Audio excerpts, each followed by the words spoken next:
LiSTNR production.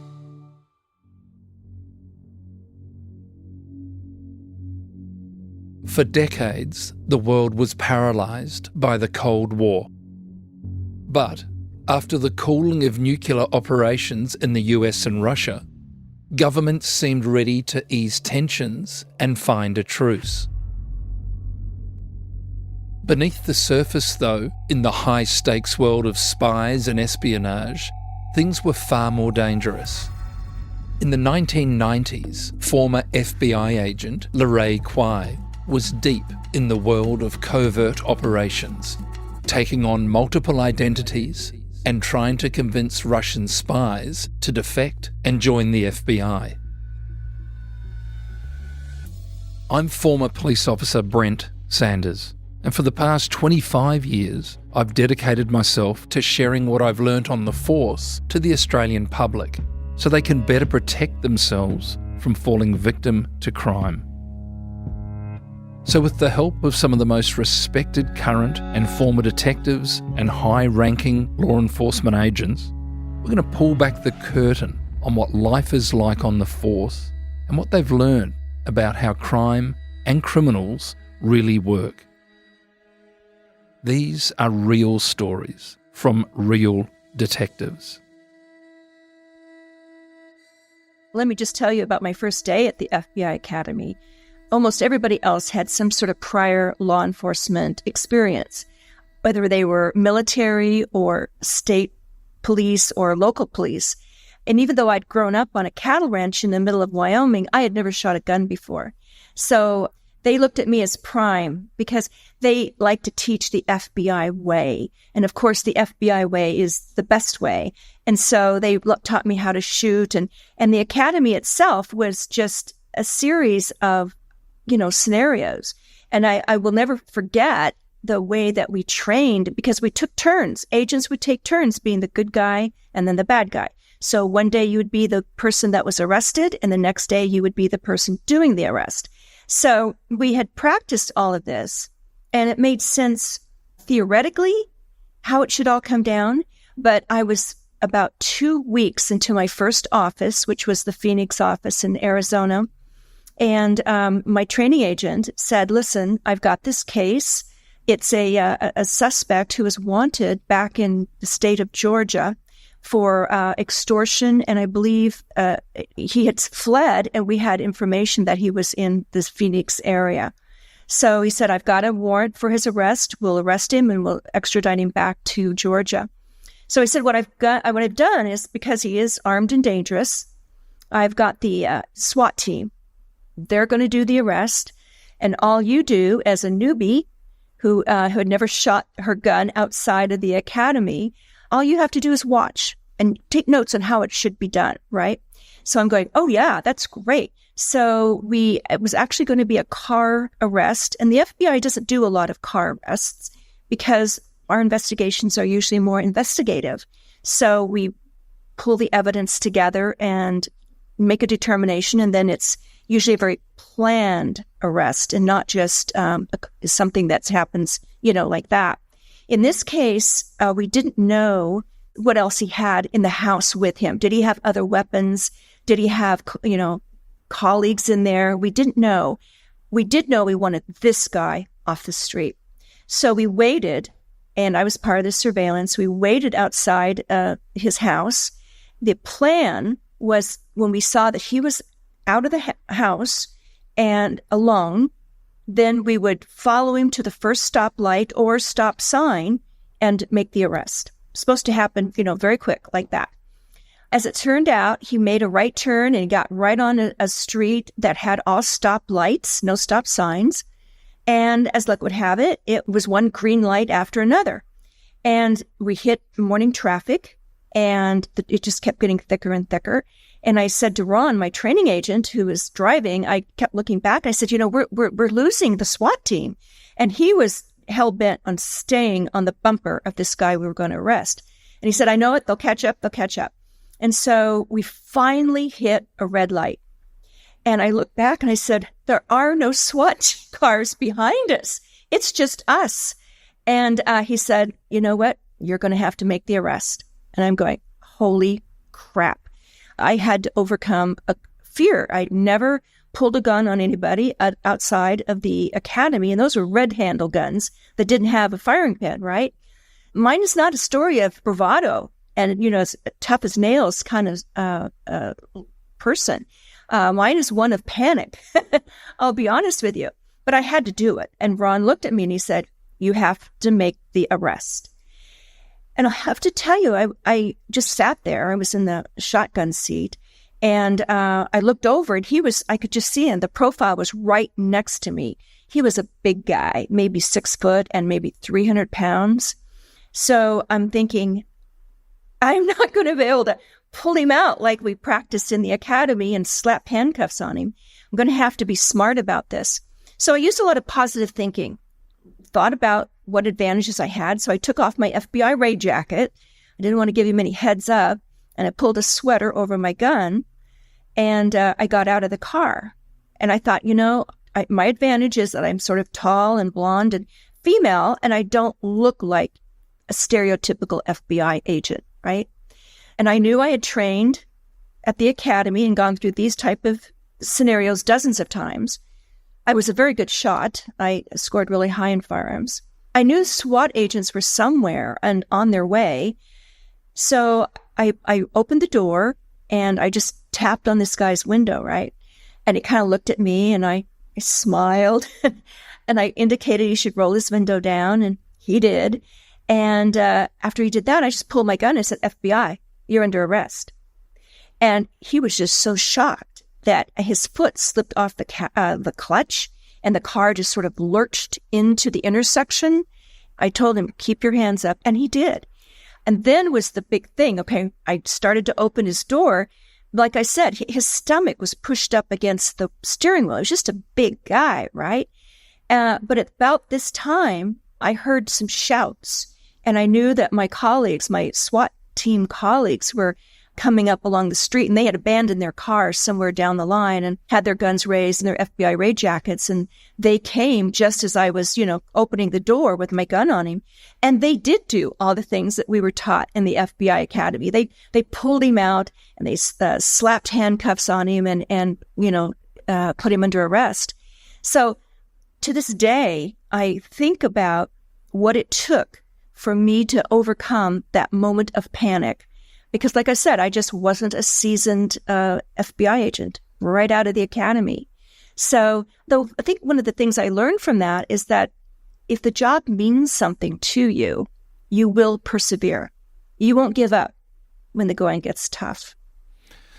LaRae, that's such a great insight. And it's interesting, isn't it, that, when you speak to police or, in your case, FBI agents, everybody has clarity around that first arrest, that first, mine was nowhere near as spectacular as yours. My first arrest was a young bloke for shoplifting, but you remember it because of how nervous you are, and you're probably more nervous than the offender in many regards for different reasons.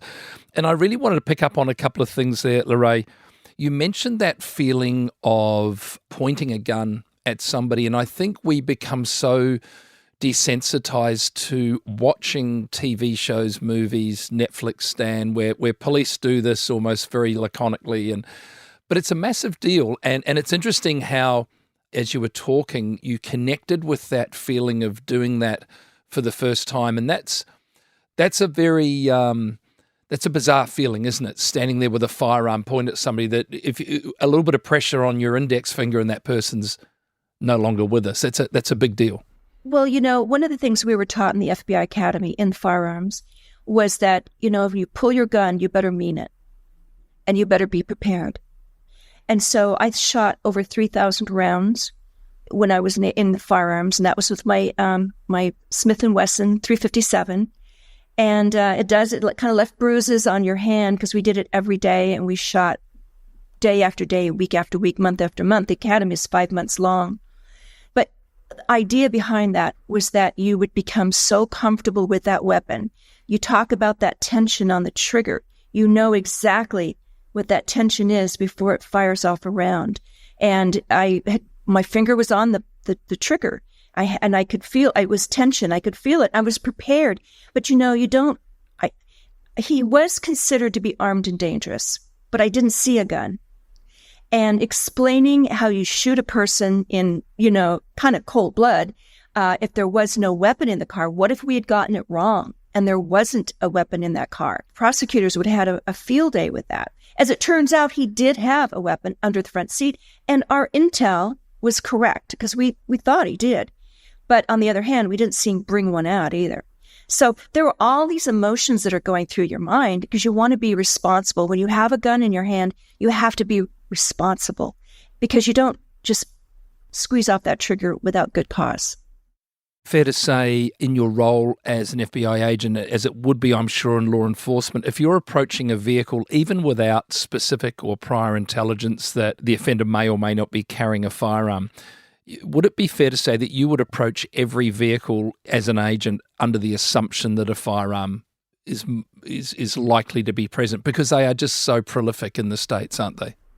Yeah, well, it's not only that, they are prolific, but usually, like I said, I think the police have a much more dangerous job because they don't know who they're stopping.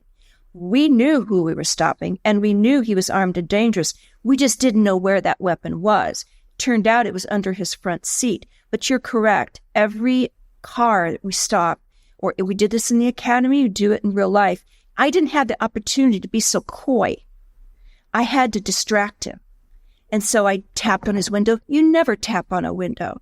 I asked him to roll the window down, and you don't ever do that. But I didn't have that luxury because I didn't think I could actually pull this 300-pound guy out of the car on my own. But I knew the gun would speak a lot for me. But I needed to get him disarmed. And so then when I did pull the gun, like I said, his foot just slipped off the clutch, and it lurched into the intersection because we were in front of that stoplight. So, sometimes you just have to make do with what you have and improvise.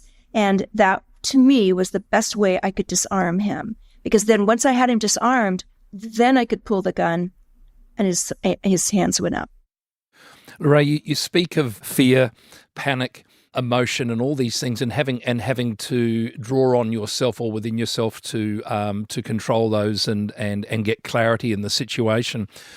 Did you find that as you went from job to job, and of course this would be far from the last time that you would have been in a situation like that, did you become more accustomed as you got more used to it, and that fear dissipated and was replaced by, I guess, a feeling of confidence that we've been here before, I can do this? Confidence definitely plays a big part of it. And in the academy, that was their goal. They knew that confidence would make us successful. It wasn't that success would make us confident. It was the opposite. It was that confidence would make us successful.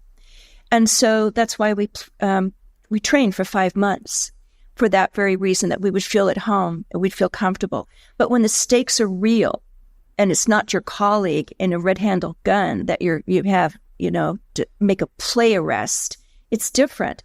And I would hope that everybody who carries a gun would always experience that tightening of the gut, because it's serious. And if you shoot somebody, if you kill somebody, it's the most serious thing you'll ever do. And so I would hope that everyone would always have a certain amount of tension in their stomach as they approached a suspect.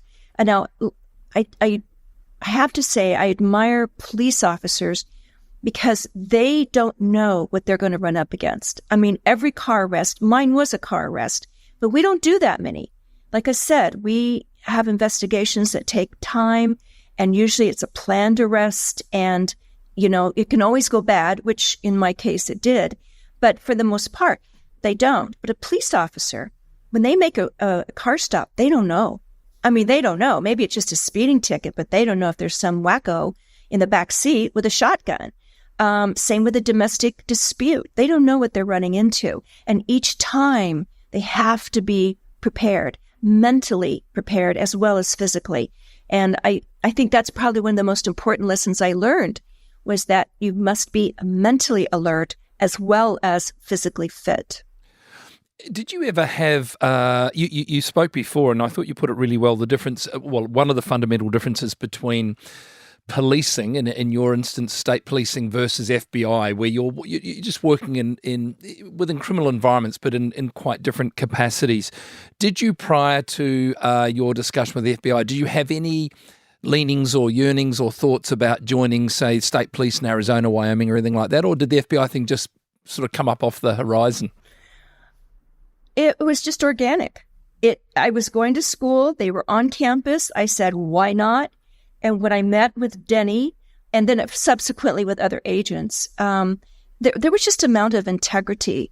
There was just amount of principle in the way they handled themselves, in the conversations, in the way they led me in conversations, in the way they conducted themselves, and just who they showed up as. And I knew then these were the kind of people I wanted to be around. And I will have to say, it's not the Federal Bureau of Law Enforcement. It's the Federal Bureau of Investigation. And the difference is that we take our time to pull all these facts together. Yes, we do qualify with a firearm, and I've had to pull my gun. Thankfully, I've never had to shoot anybody, but I was prepared to if I needed to. But what really attracted me, and it's kind of this nerdiness, I guess, that I still have, is that I got to read people. When I say read them, I got to know them. The subjects of my investigations. And I loved it. And so for me, as a counterintelligence and espionage agent, which I spent most of my career as, that meant getting to know what made that person tick. And that's what I found incredibly motivating and rewarding. FBI investigations by nature are very complex and sophisticated because we enforce federal law. So the FBI only enforces federal law. So, for example, in the United States, murder is not a federal law. There is no federal law against murder. Each state has laws against it. So each state handles it. So we only handle federal laws. So anything that crosses state lines would be something we'd get involved with. One of the things that really attracted me to the FBI was it's a bit more cerebral. Now, I know a lot of guys who, when I say guys, most of the colleagues were male agents. A lot of them came from local and state police departments. So I get, and we call that the reactive squad. The reactive squads we still have a couple in each office because you just need that. Because if there's something going down, you need somebody like that. They are reactive. They're on the spot. They're out there. And those guys, as you pointed out, love not knowing what's around the corner. I mean, that was a real thrill for them. It always kept them on their toes. They found it challenging. And so one thing I appreciate about the Bureau is that they moved you around quite a bit the first year or two to kind of see where you'd settle. But for me, I was really attracted to this cerebral aspect because most of our cases, and I'll be honest with you, most of our cases took years, certainly months. They weren't something you could just run a lead, get the answer, either make the arrest or let the person go. For us, most of our investigations did take months, and I had one case that lasted 7 years. We finally got him, but it lasted 7 years. So it's perseverance, it's grit, it's determination, it's mental toughness, it's all of those things because you feel it's sometimes just a gut. It's a gut feel. This person either is guilty or they can be recruited. And in my case, that was my job, is to recruit these foreign spies to work for the United States government. Coming up, the method used by the FBI to convince Russian spies to defect to the US. So I knew right then he was having thoughts. He was equivocating on whether or not to continue meeting me or go back to his job. But the clicker here was that he had to go back to get his son.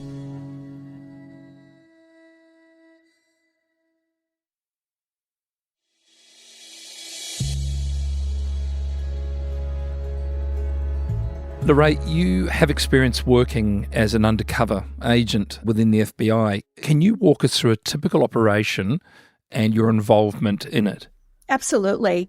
There was a guy in the squad in another part of the office who was working undercover against organized crime gang. And they were had committed some murders. We knew that. They were into drug dealing. We knew that. They were into extortion. We knew that. And so the guy that was working undercover was trying to ingratiate himself, get the goods on these folks so that we would be one step ahead the next time they decided to commit a crime. And I, in my naivete, again, he came over and he said, I need an arm charm. Basically, that's all I was. I was an arm charm. I wasn't supposed to be anything else. Just, to take along to a barbecue. And this was in Phoenix. So we went and I said, oh, sure. I've seen all those movies. I know how fun that can be. I was all ready for it, So I left my gun at home. I took a fake driver's license instead, and off we went. So we get there. Everybody's really friendly, and they take my handbag and put it in the spare bedroom. And I'm outside and we're having this barbecue and it's hot. So I went back into the bedroom to get sunscreen that it was in my handbag. And when I walked in there were two women going through my handbag. I said, this is not good. This is not good. But, I just acted like nothing was wrong, not a problem. I just came in to get some sunscreen and pretended I didn't see them. Well, 3 guys followed me into that bedroom and then closed the door. So there were 2 women and 3 guys. And it quickly became obvious that they wanted to know who I was. And they grilled me a little bit. What are you doing here? And who's this jerk you're with? There's a clue that he had not successfly penetrated that group and made them believe that he was a player in what was going on here. So I knew I was in trouble, a big trouble. And so at that point, I just came clean with exactly who I was. I was a cowgirl from Wyoming, very, I knew that if I didn't I loved horses, I loved animals, I loved dogs. I told them everything about myself except my real name and who I worked for. And it just so happened when I was talking about, leaving Wyoming while I could, one of the women said, I know exactly what you mean because I'm from Kansas. And I knew I wanted to get out of Kansas. And the sooner I did it, the better. And her and I formed a bond just like that. I said, I know. Aren't we lucky? I mean, just developing this rapport. Because I knew that this was a pretty serious situation. And we chatted for a while. And she was the one who eventually went to the door and opened it and said, we better be on our way. We no sooner got back to the office, maybe a day or 2 later, and we had word that this group, this gang, had put a hit out on the guy that I went with, the agent that I went with to this barbecue. But no mention was ever made of me. And sometimes being a dumb blonde helps, right? Or playing the dumb blonde. But really what I think happened, what I learned from that was how to be authentic. And I tell you, the only time I ever got into trouble working undercover was when I tried to be somebody I wasn't. I mean, I could slap on whatever name or whatever badge I wanted, but I was always a LaRae. And that took me a long way in undercover work. I just had to be authentic and I had to develop a relationship with the person I was working against. These are confronting, frightening situations because they can change and you are, in essence, living a lie at that moment, whether it's for a day, for an afternoon, or for a year. But of course, the best lies always have an element of truth to them, don't they? So I can really see the value in that authenticity because particularly when you're nervous and you're under the pressure, you've got 5 people in that bedroom, to try and stick to some story that you've made up or you're making up on the run, that's going to have some cracks appear in it. But to actually just go back and say who you were, where you were from, and just leave out that minor part that you're working for the FBI, and it's authentic, and I could just see what a brilliant guise that is. Well, like I said, I worked quite a bit of undercover, but the thing that always made me successful was that I didn't try to BS anybody. I was trying to be as straight a shooter as I could be in the circumstances. And of course, there are things you have to hold back when you're working undercover. That's your target in front of you. You always keep that in mind, always. But the goal of most undercover work is to develop trust. And that's what he was trying to do. The undercover agent was trying to develop trust with these guys so they'd let him in on when the next, crime spree or whatever it is they were going to do, when they planned to do it. But he failed to do that because, and I can't even remember the guy's name, but he tried to be somebody he wasn't. He just wasn't a hardened criminal. He wasn't a motorcycle gang guy, you know what I mean? And they just saw through it immediately. After this, and I realized I'd have to be a bit more cautious when it came to working undercover. I said, listen, I can't do this anymore. And when the FBI found out, they had no idea it was going to fall to crap the way it did. Because he hadn't told him exactly everything, I don't think he was particularly honest in how far he was making progress. So anyway, bottom line is they sent me to an undercover in-service. We call them in-services in the FBI, but it's a conference, I guess, or it's back at FBI headquarters with the behavioral science unit. And they sit there, and, I was so excited because I thought, I watched the movies, and I thought I would learn how to scissor kick in high heels and chase down a guy that was 3 times my size. Imagine my surprise when I got there and we spent, I think it was a 2 weeks in service. I think almost the entire first week was spent with behavioral science unit. And it wasn't about learning how to do all these fancy things with technology or all that kind of stuff. It was self-assessment, self-awareness assessments, learning about yourself. Because what you need to understand as an undercover agent, particularly, you need to understand how you will respond when you're confronted with the unknown. You want to know that you will land on your feet. And the better you know yourself, the better you know what your triggers are, and the better you know what can derail you. LaRae, that's been such a great insight into not only your own personal experience in that undercover work, but sort of that holistic view of the FBI and that distinction between the undercover agents and the case agents that work these cases. You recruited a Russian spy to cooperate with the FBI. I'm really interested in this, and I guess without giving away too many trade secrets, could you discuss with us and outline your role here as a case agent as opposed to an undercover agent here? Right, 2 very different functions. I ended up preferring to be the case agent because they get to call the shots, right? But also, as a case agent, I knew exactly what I needed to know about Igor. We'll stick with that name, Igor. So as the case agent, I had developed sources of information, informants around Igor, and I knew that I had quite a bit of information about him. I knew that his family was still in Moscow, and in that situation, they're usually kind of held hostage. You either come home or you'll never see your family again. We don't want you defecting to the United States. So I knew that this family was in Moscow, and I knew that probably created a little tension for him. I knew he was going to be attending this conference.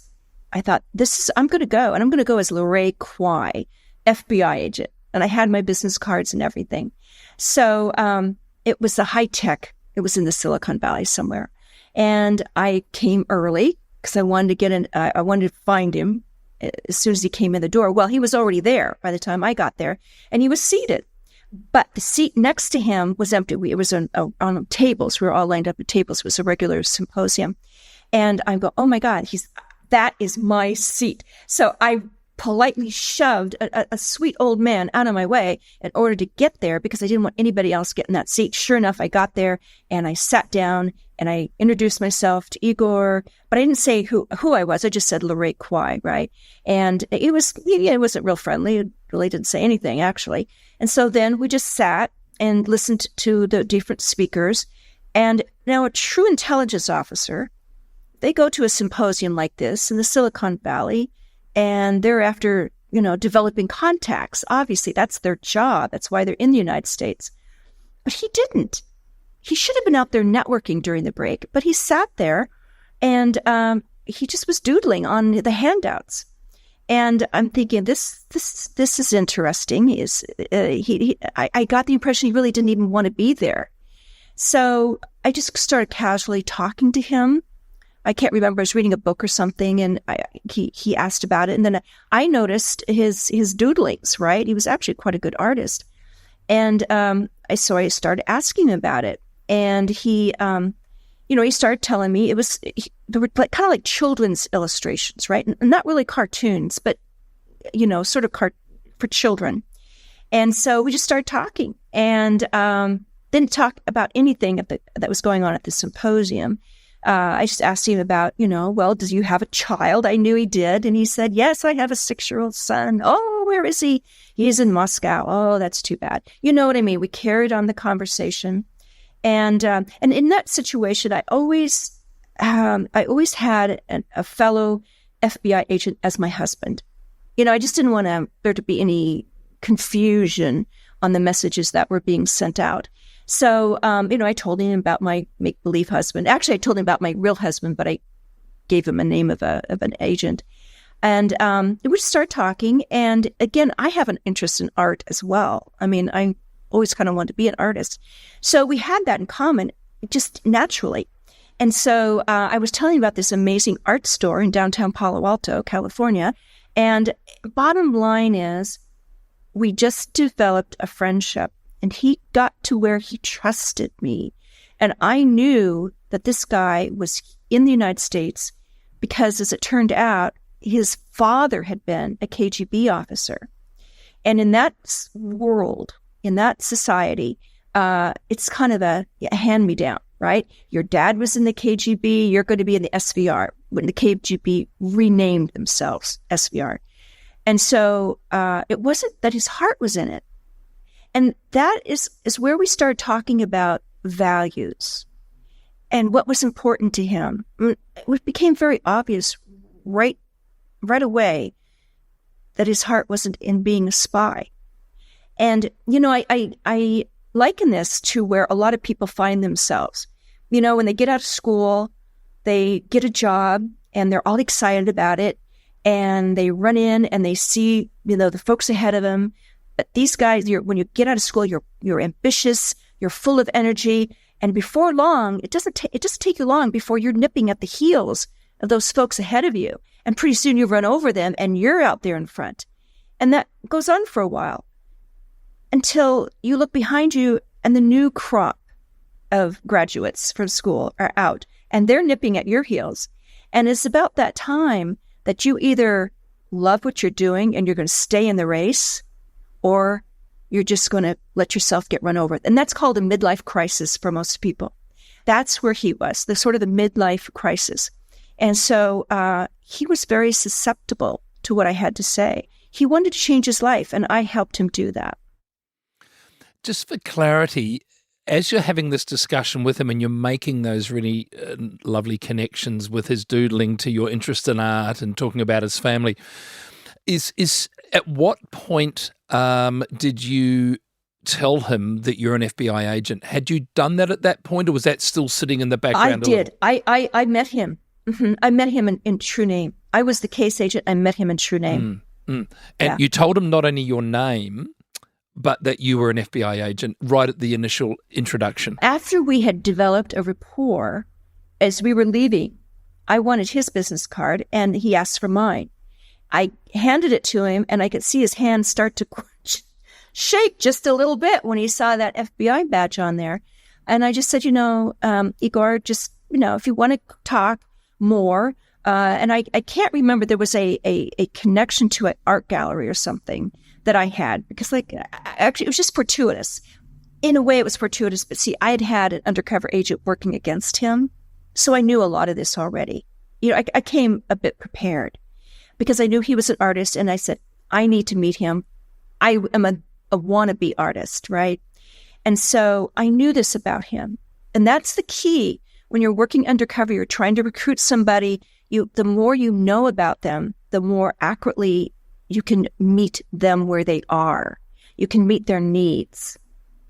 So I'm just really interested at that point. How did you read his reaction? Was it fear? Was it nervousness? Was it relief? What did you take from that exchange? No, his first reaction was, "Holy crap, what have I done?" I could just see his hand was shaking as he took my business card, but he took the card. The other interest we had was in books, because I love reading. I'm a voracious reader, and he was too. Our taste in literature was a bit different, but that's okay. I still liked literature, and so did he. And so I just smoothed it over, and I had previously let him know, because I came prepared, that I had, it wasn't really a ticket, but I had maybe it was a ticket into an art exhibition that was at Stanford University. And I said, I've got 3 or 4 extra tickets. My husband and I, the other agent, are going. We'd love to have you come if you're interested. There's a whole, safe communication issue here, because he can't call me on his phone for fear his phone is bugged by his people. So arranging subsequent meetings is always a bit touchy. It has to be in a secure way. And so I simply gave him a coupon, and I said, we're going to be there. This is what it is. Love to see you there. No strings attached. He showed up. And when he showed up, that's to you in opening to approach him on what level? How do you take that to the next level that you want it to go to? Well, and I always told my undercover agents that your goal with this meeting is to get another meeting. Because if it's not happening, if that trust isn't being developed, we're not going to go anywhere. It's just not going to go anywhere. So I didn't push him on anything, really. The guy who pretended to be my husband and I, we walked around, we chatted, met with him. I picked somebody who was very easy, very affable, very great conversationalist to be my supposed husband. And so the two of us met with him and we chatted, and I think we grabbed a drink, a glass of wine or something. I can't even remember. I didn't really want to get into it then because I wanted this to develop. It had to happen over time. And so then we arranged to have a second meeting. And the second meeting, I can't really remember what that was. But at that time, when I came back, I knew where his heart was at. And I knew that he didn't really want to be, and he wasn't a good spy, to be truthful. He just wasn't. And he let himself open to meeting me too easily. That was another clue that he was looking for something different. A hardened spy would have maybe taken the card and ripped it in half and walked out, and that would have been that. But a hardened spy never would have opened up either. They never would have talked about what was really going on inside, because there's this facade that they have to maintain in order to get their job done, right? And he never would have been as soft as he was. So I knew right then he was having thoughts. He was equivocating on whether or not to continue meeting me or go back to his job. But the clicker here was that he had to go back to get his son and his wife. His wife was there too. So it was a delicate dance of which we all dance when we work counterintelligence. LaRae, I just want to thank you so very much for joining us from the States. 24 years of service, and I want to thank you so much for that service because the work that you do at the level that you do it has such far-reaching benefits, and it's been a real pleasure. Thank you for being so open and candid, and I would really love to have you back on at some point and we can sort of pick up and keep on chatting. Thank you very much, Brent. I had a wonderful time. Crime Insiders Detectives is a listener original production. It's hosted by me, Brent Sanders, produced by Ed Gooden, and sound designed and imaged by Link Kelly.